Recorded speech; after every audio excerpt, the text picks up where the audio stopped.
Damn, we dropping by. Anyway, yo, just got home from the theater. Still got everything.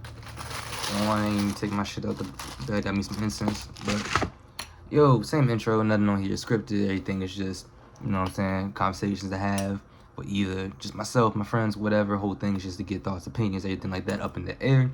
Best way to enjoy every video I do is just podcast style. Have it in the background, you know, just wherever, because there ain't too much going to be going on for the screen. Especially for this, because this movie is less than a week old at this point. Ain't going to be too much you can throw on the screen, nothing like that. So, do I want to do a spoiler or non-spoiler section? I might. Yeah, so this is obviously Spider-Man Brand New Day. I'll make this drawing a lot quicker. I'll make this drawing probably a lot quicker than some other ones. Hopefully. Shit, you never know.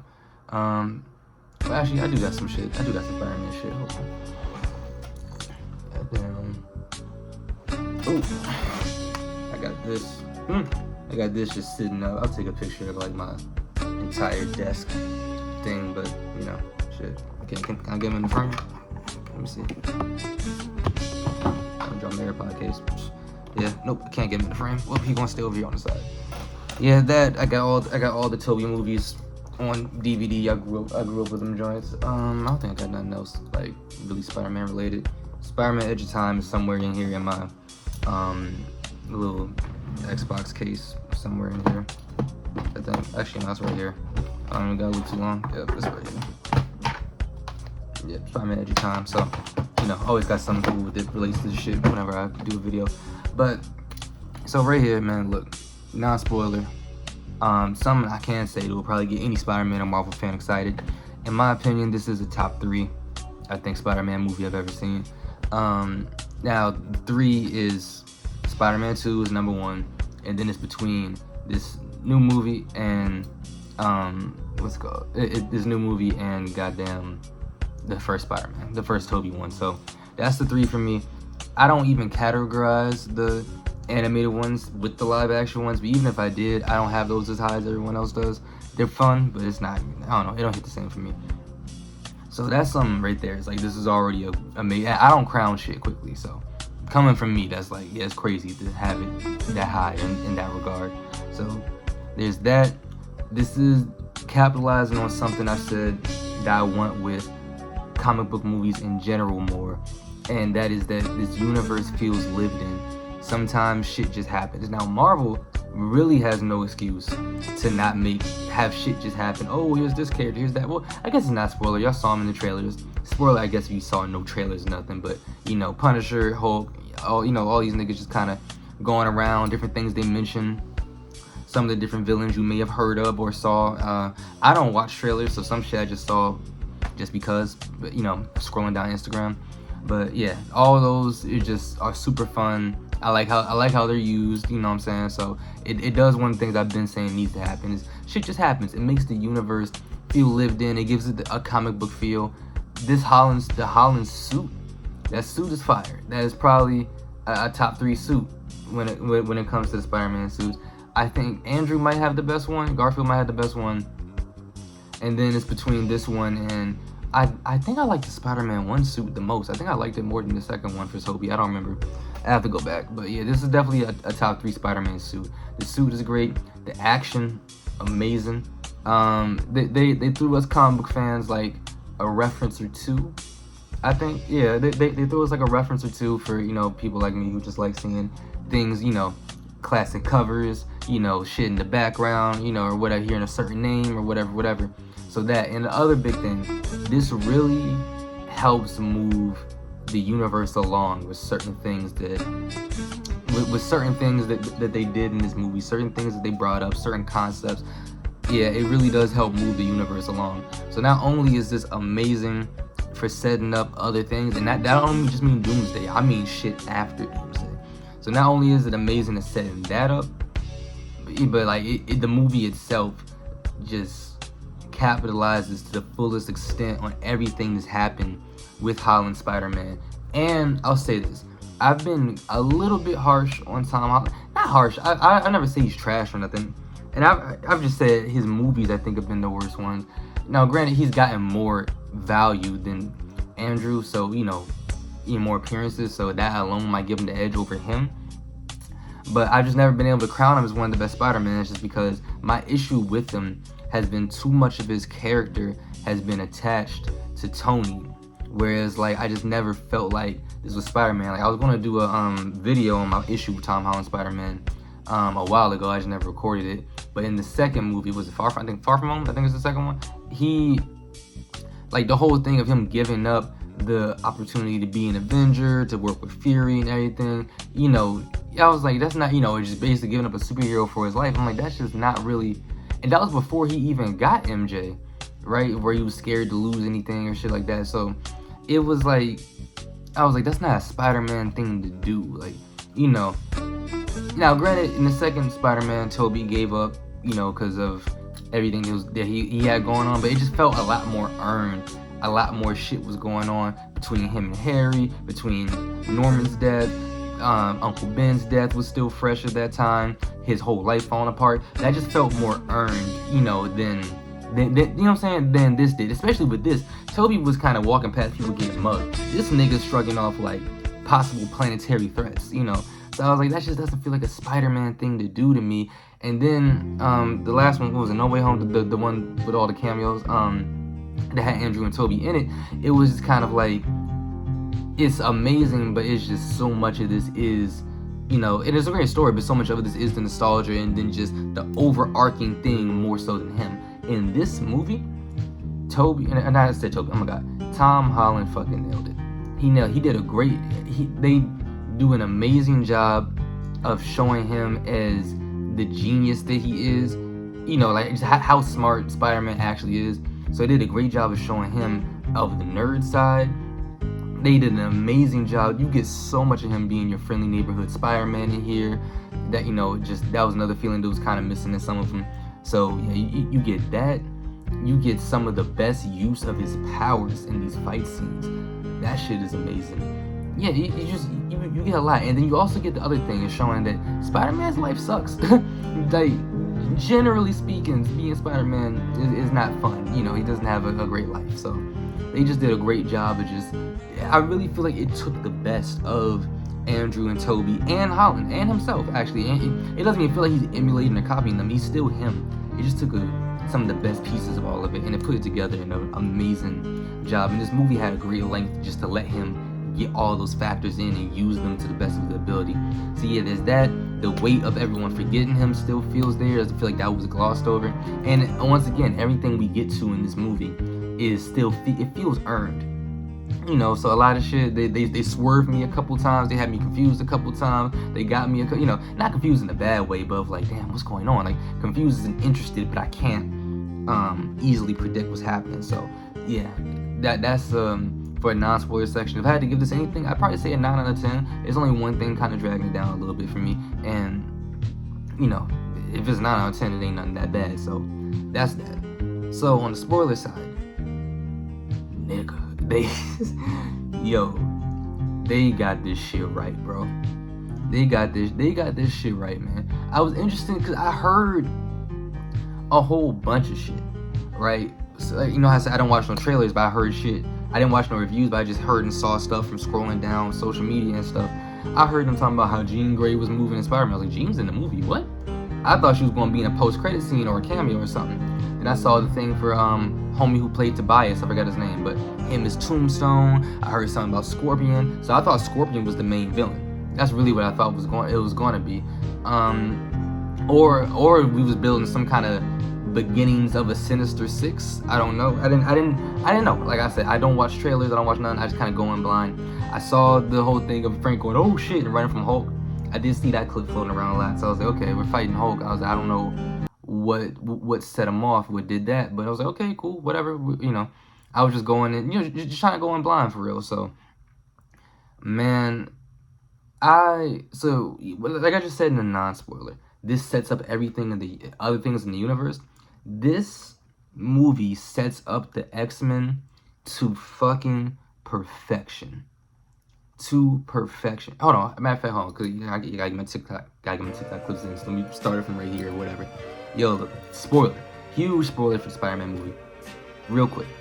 This sets up the X-Men perfectly. If they have zero, and I mean zero excuse to fuck this up. When he was talking to Bruce about the inhibitor thing that keeps him from being the Hulk, I was like, okay. So my first thought was, oh, okay, they're playing on the whole man spider thing from the animated series. It was probably a comic before that, but I mainly know it from the animated series. We was mutating into an actual human spider, which did involve the X-Men, but they're not established yet. So then when he was talking about suppressing different things or whatever, I was like, oh, that's interesting. And then when he said you can change DNA or possibly suppress anyone's powers, I was like, oh shit. So this little chip he's making, maybe they'll keep it as chips in here, but I'm like, that is the mutant collars to a T. That is the inhibitor collars to a fucking T. I was like, man. So in my mind, I was trying to contain myself in my seat. I was like, yeah. I was like, okay. So they're setting up for that. Then when they mentioned, the whole time I was trying to figure out who the villain was, who was like hopping through bodies and shit. Because when I think of telepaths, I think of mind control, but like the way that they were hopping through bodies, I thought they were like possessing their soul or some shit. I didn't think about it. I've never seen it used like that, where you have to hop through a certain little distance. So my mind didn't even go to Jean at all at that moment. But Jean being a kid is okay, because they did say they want to start with the original X-Men, so we're not getting any Storm. So that means no Storm, Wolverine, Colossus, Nightcrawler, anything after that. So we're probably starting off with Beast before he's blue, Iceman, Cyclops, Jean. That's the original X. Oh, and Angel. That's what we're looking at if we're talking about original X-Men. So Jean being a kid, I don't know how they're gonna close that gap in Doomsday, because in Doomsday Cyclops looks to be an adult. But Jean being a kid, or she's not a kid, she's like a teenager. Her being a teenager is really kind of hammering that home of, okay, they weren't bullshitting. They are going to go with the actual original X-Men. So this movie sets up that perfectly. And if Tom Holland is still Spider-Man down the line, when we get the X-Men or whatever, let's say they do any human who's a villain of the X-Men, so whether it's Creed, Gyrick, Stryker, what's the other dude's name, Trask, any of them, whether it's any of those people, if they build upon what Spider-Man did, and then they make the collars, would that could set up down the line, that could set up Avengers vs. X-Men, if they find out that Spider-Man was the original creator of the fucking collars that's gonna lead to their damn oppression at some point, you know what I'm saying? And if they're doing X-Men coming from another universe to this one in Doomsday, I don't know how they're gonna do that, but if they do that, then maybe they'll automatically look at Spider-Man as a fucking villain because, oh, in our universe, you did this shit. So this movie sets up the X-Men something vicious, man. So yeah, that's perfect. That's fucking perfect. So that's what I was mainly talking about when I said that this sets up the rest of the universe in a very, very interesting way. They did something I've been saying for a long time. I was going to make a video. Actually, I did multiple times, but I was never satisfied with it, on what killed the MCU. And y'all heard me say this before. Stop killing villains, lock them up unless they have to die. And most of these people should not even be able to be killed in one movie, like Hela, Surtur, different things like that. Whatever. Fucking Ronan, you know what I'm saying? So with this, they showed us a superpowered jail where they had all the Spider-Man villains locked up because Vulture died in the first movie and Mysterio died in the second one. I'm like, these niggas don't need to die. You know, I mean, morally, whatever, however you stand on a no-kill rule. But I'm just saying, like, as far as the actual threat, nah. So, seeing him be the friendly neighborhood Spider-Man cleaning up crime and shit, I like the fact that these people were getting locked up. Scorpion didn't die in the end, Tombstone's still locked up. So now we have these seeds of just different things that can be sprinkled throughout TV shows. And like, that's also more street-level villains. That's more street-level villains for maybe for a Daredevil show, maybe for a Punisher show, bring in Iron Fist, bring in whatever street-level character you want to. Now we just have different, even though it's a Spider-Man villain, just different people running around. Shocker was mentioned. So this is, yeah, I think I saw Rhino run head first into a wall. It looked really small, but it was whatever. I wouldn't allocate too much budget to a 5-second appearance. So, you know, he might get another suit or something if he comes back. But yeah, that's like seeing that, and yeah, I forget his actual name. The dude who plays Tobias from Black Lightning, him as Tombstone looks great. I'm used to him being kind of like super gray, you know, compared to his albino pale look. So I don't know if they want to paint him that way. Either way, it doesn't bother me, you know, because everything else looks so good and so natural. But I was like, I kind of would have liked to see how he would have looked if they kind of gave him a very, very gray, you know, between gray and black kind of tint.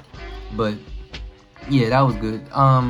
Like, man, look, I'm fresh out the theater, bro. So we're not going in order of how this movie starts, how it ends, or whatever. Nothing scripted. I told you, like, I just got home. Dead ass. My instance is still in the bag, nigga. You know what I'm saying? Ring's still on and everything. So, but there's that. Punisher in this movie is a fucking gem. Punisher in this movie is great. I told my sister, I was like, poor Supergirl, because I have a Supergirl review coming, and I'm not harsh on that movie. Spoiler, you know, before the review even comes out, I think that movie is good. People are overreacting. But, like, Lobo being in that movie, because this is a new thing that's going to come in these superhero movies that looking back, we're going to thank Superman for doing it, is having these other established characters as side characters in the movie, but who play a very, very big role. You know, it was great. Lobo and Supergirl, amazing. But the way the Punisher helped drive the plot in this fucking movie was amazing. Every moment where he was in here, he didn't feel watered down for the Spider-Man movie, but he didn't feel like they made him over the top to try to make it more edgy or whatever the fuck. He fit like a glove in this movie. They gave him a purpose, a role. Everything in here was, yeah, it was great. It was great. They did an amazing job with Punisher in this movie. I liked Hulk. He really did serve a purpose. His transformation and everything was definitely, you know what I'm saying, was definitely dope. That when Spider-Man was like, I didn't know you could get that big. Pause. I was like, oh my god, yeah, that's Hulk. That's Hulk. We going back to the Norton times, the nigga. That was one of the last times we seen Hulk really be fucking like that. Well, I guess the Avengers movie. Last time we seen Hulk really be like that. You know, and you can be like, oh, Spider-Man defeated him. I mean, he kind of held him off and then put the chip on him. But that was about it. He didn't, like, beat him. Hulk really felt like a fucking threat. Like, they couldn't do shit with that nigga. So, yeah, that was great. And I didn't know what was behind that wall. Because I was like, okay, well, Bruce is here. So Hulk's not locked behind the vault they have in the damage control. I told my sister, I was like, what is this fucking Juggernaut? Because I was like, Jean Grey's trying to break out something locked behind a vault. And I kept on hearing just, like, thumping noise when she was trying to get in there. So I was like, I was like, so who would she be trying to break out?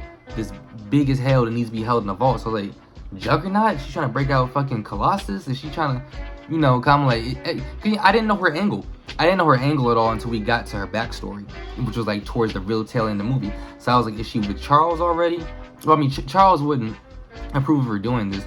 But I was like, I don't know, is Juggernaut locked up? And she's like, the government has a mutant in custody. Is Colossus locked up or whatever? Is something, you know? I was like, what's going on here? So, yeah, but you know, I guess she was just trying to find her sister. And yeah, hey, that plot twist of her sister talking about VMAX, and the last thing she saw was fucking ventilate. Oh my god, that was just the last thing she saw, and that's what VMAX meant. For some people, maybe it wouldn't land, and it would seem anticlimactic, but I think that was a very, very sad thing. And the way that she realized it, because she was in that same position she would have been in, I was like, ooh, yeah, that's heavy. That's fucking heavy. Yeah, that's great. That's fucking dark. That's dark, but still good enough for like probably a kids-ish movie. So yeah. That was great. So I guess I'll just continue talking about Jean. How I felt about Jean, because as y'all know, X-Men. Oh, actually, it's not as y'all know, because I haven't done no X-Men content on here. I've been holding the X-Men content for X-Men 97, to end, bro. Oh man, X-Men means a lot to me. X-Men means the most to me out of anything in Marvel. My favorite Marvel character, my favorite superhero is always the Silver Surfer. But as far as like a complete entity, bro, the X-Men are like one of the greatest things in fiction to me. I love the X-Men. So I'm a person who's a stickler for them and wants them to be handled with care. With that being said, the retelling of Jean Grey's origin is very interesting, because the one I'm used to is the one you see in X-Men 97 that you hear about in the comics or whatever that's usually alluded to, is her best friend gets hit by a car, her death. That's the traumatic moment that activates her powers, and then you get what's it called? Xavier comes and gets her. So, but she still had her parents at that point. But Xavier comes and gets her, adopts her. She goes to the school, and, you know, grows up to be an X-Men. That's the version that I'm usually accustomed to. I don't know if she's ever had a sister. Maybe she did, and I just missed that. But her having a sister, and then them being orphans or basically on the run, and then her dying and that taking her over and whatever, and Jean being like this unhinged at a point. I'm not used to that at all. But I was like, this is a fine retelling of it, you know, of like, and it's something that even though it's not necessarily her story as an X-Men is usually more important than her backstory. So her backstory is something you can kind of plug into any mutant. It's just whatever tragedy, right? The ones whose backstory I'm really focused on is Magneto, is Xavier, is Cyclops, because then that plays into the Starjammers, Cable, those niggas. Her, I'm just focused on Jean being Jean as she gets older. So apparently, my sister told me the person who plays this Jean Grey was from Stranger Things. Apparently, some people were mad about it or whatever.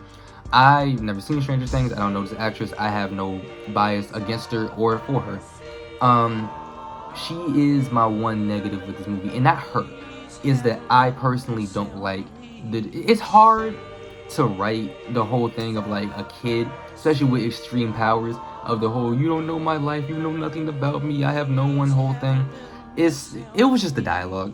It was just the dialogue of it for real, which that's not on her. That's a little bit on the writers. You know, it's maybe a little bit on her for the delivery of it. But I feel like she played the character to the way that they would want and need her to do for the story.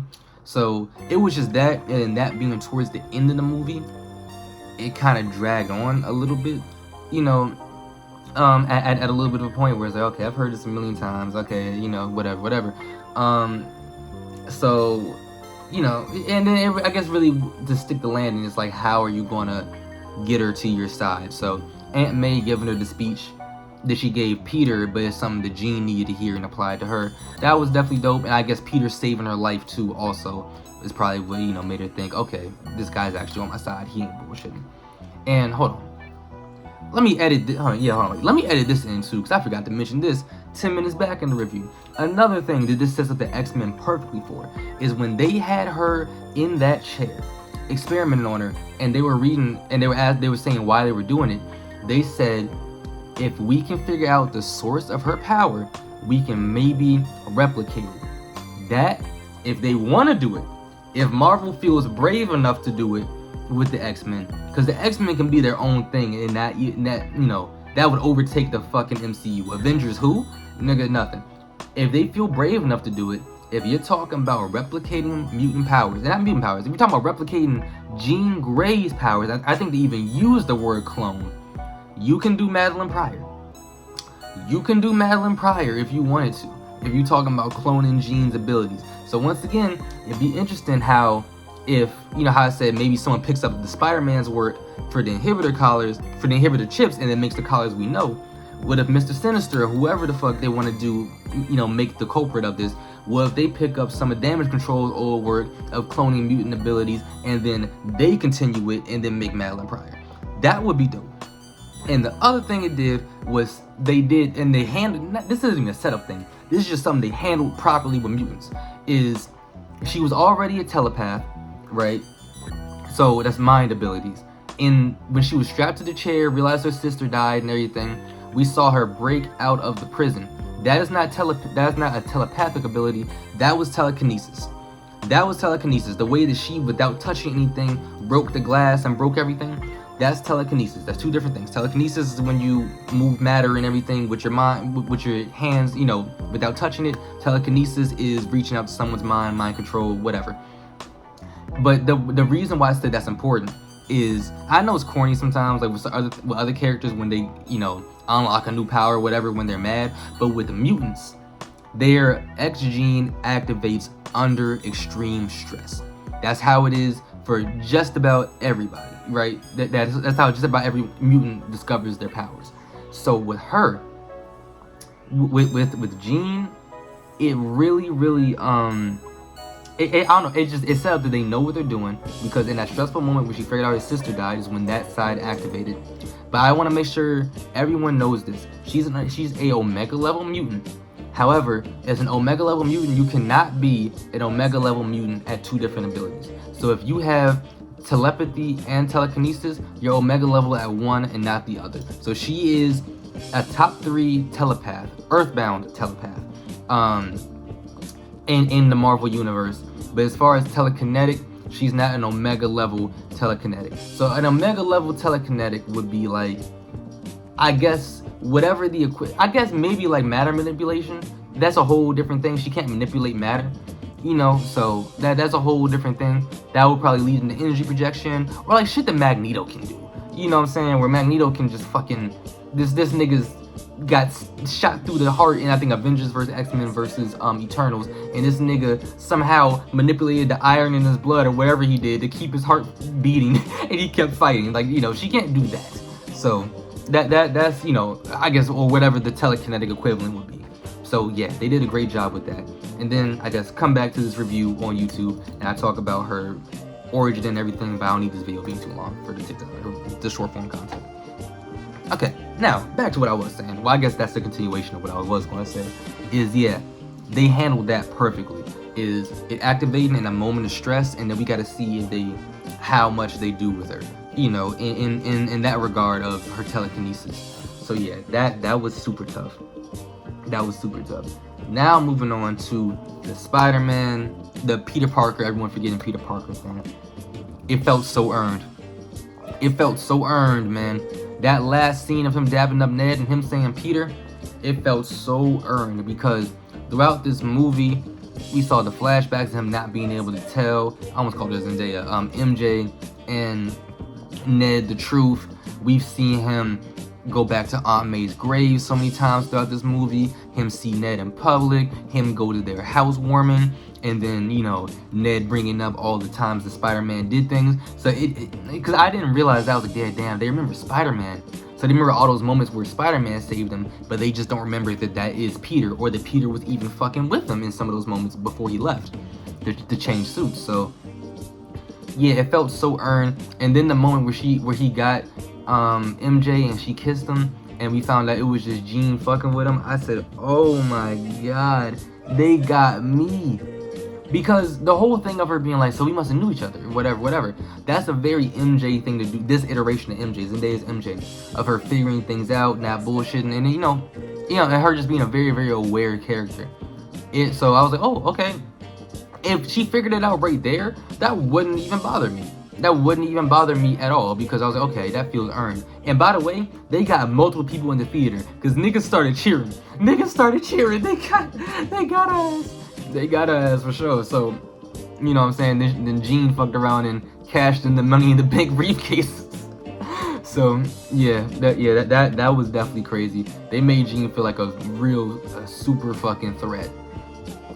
So yeah, man, yeah, they handled that with care. And then I guess him still not telling her even after he saved her and brought her to Punisher's house, not telling her, and then her helping him out and everything. And then when he got back, she had the note. I was like, ooh, okay. And then her still being like, I didn't know you, so I can't say I loved you, but her still being kind to him and letting him go see Ned and all the other shit, her drawing the picture, her leaving it for him at the hospital and different shit. I was really expecting when Peter was in the crowd, when Punisher put on the suit and everything, and he was just in the crowd outside the hospital, I thought that maybe MJ would be there and she would be the only one who really saw who he was, and maybe they kissed right there or something, the whole near-death experience thing brings them together or some shit. I thought that might have been what it didn't, but, still okay.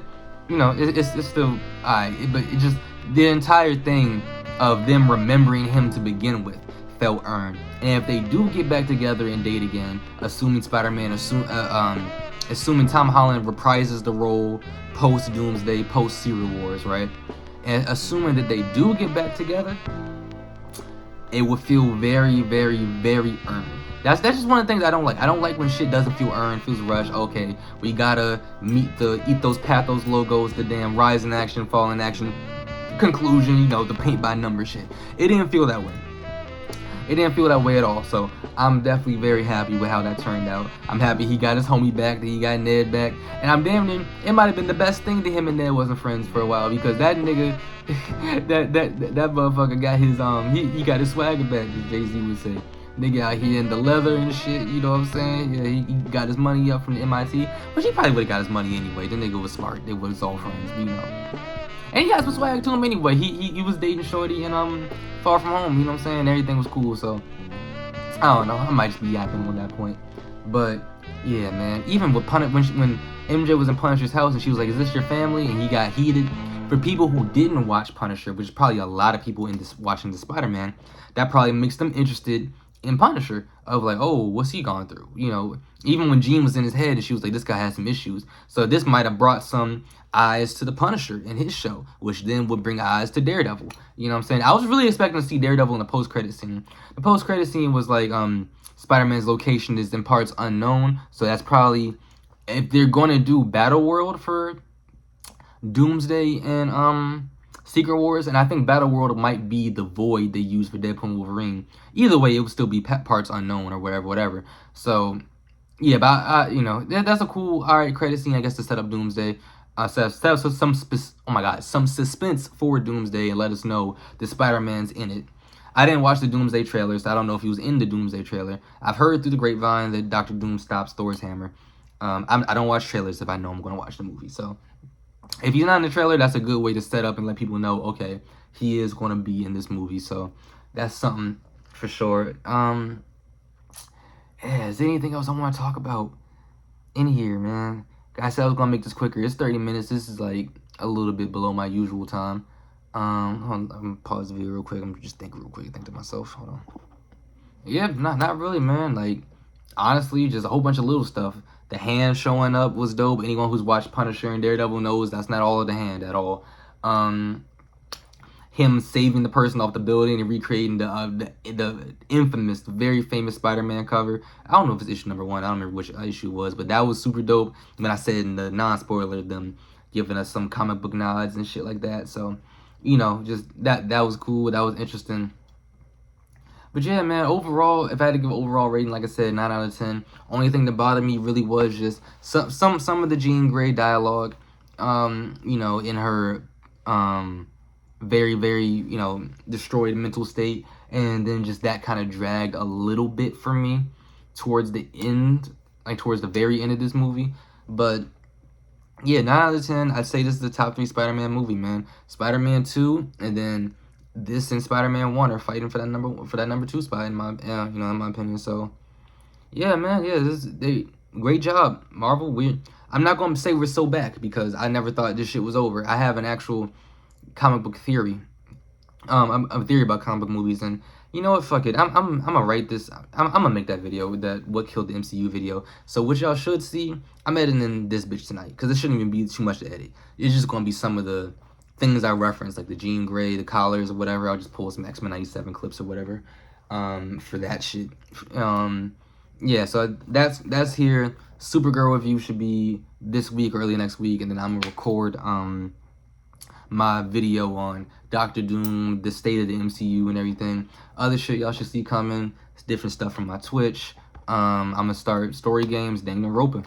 I'm about to start Danganronpa. It's gonna be 3, because I know what happens in 1 and 2. I'm not gonna fake that shit. So yeah, man. So yeah, you know what I'm saying. Carlisle from the future will pop in another fit if it's anything I forgot. I want to add in here, but yeah, man. I guess just let me know where y'all rate this in the all-time Spider-Man movies. You know, would you rate overall? Yeah. What? Yeah. Goddamn. My fault. Damn, sister walked in here. But yeah, just let me know what you rate this movie overall, where you rate it in the pantheon of Spider-Man movies. Shit, maybe we can have a conversation of where you rate it in the MCU. I don't think it's top 10. Actually, that's a good question. It could. I'm not a recency bias person. I'm not really a recency bias person. Usually I'll underrate shit when I first come out of it. Because if I had to make a top 10 MCU off the top of my head, this is, I guess, I've been done with the intro. But if I had to make a top 10 MCU off the top of my head, first Avengers is my number 1. That's the only thing that's in order about this. That's the best comic book movie ever. The first Avengers movie. Infinity War, Winter Soldier, Civil War. That's 4. Guardians 3. I might gotta put Guardians 3 hurt my heart, bro. Damn. Yeah, Guardians 3. I want to put Doctor Strange in here. I love Doctor Strange, bro. I love Doctor Strange. That Fantastic Four was pretty good, but I gotta rewatch it.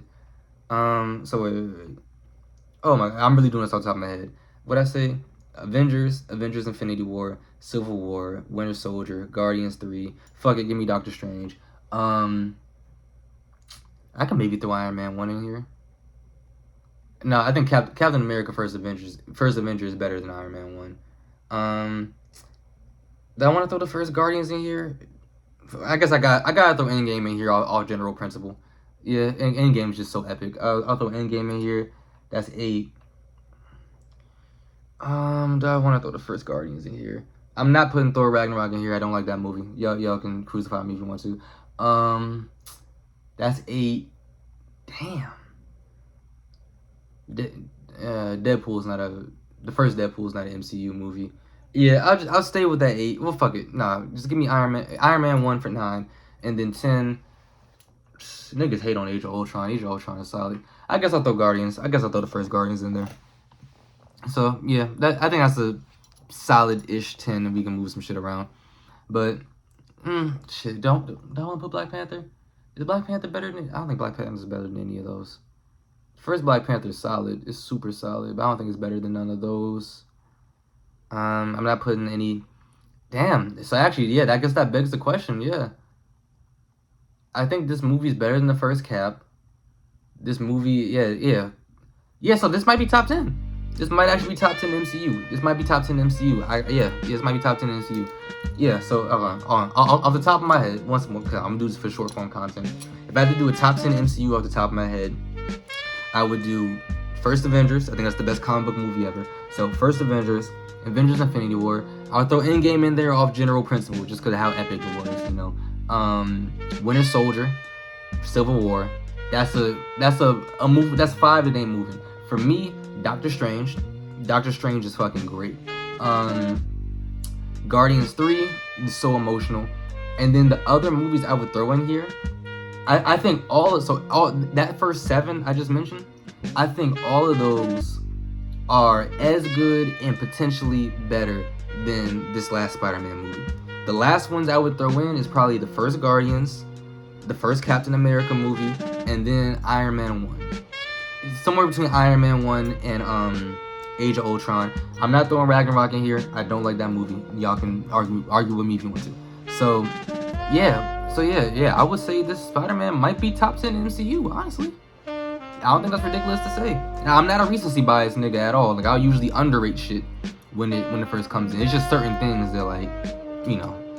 And I'm not really a Tom Holland truther neither. I'm a Tobey Maguire nigga to the core.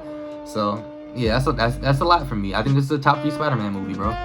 Spider-Man 2 is still king above everything. It's Spider-Man 2, and then this movie and Spider-Man 1, I think, are fighting for that. I put the animated across to Into the Spider-Verse. That's his own thing, because it's animated, and even then, maybe I gotta rewatch it. I don't hold that as high as everyone else. They're fun, they're good, but like all-timers, I don't really, it doesn't hit me that way. So, I don't know. I gotta think about it. But this might be top 10 MCU for sure. But yeah, hold on. Let me go ahead and get out of here, bro.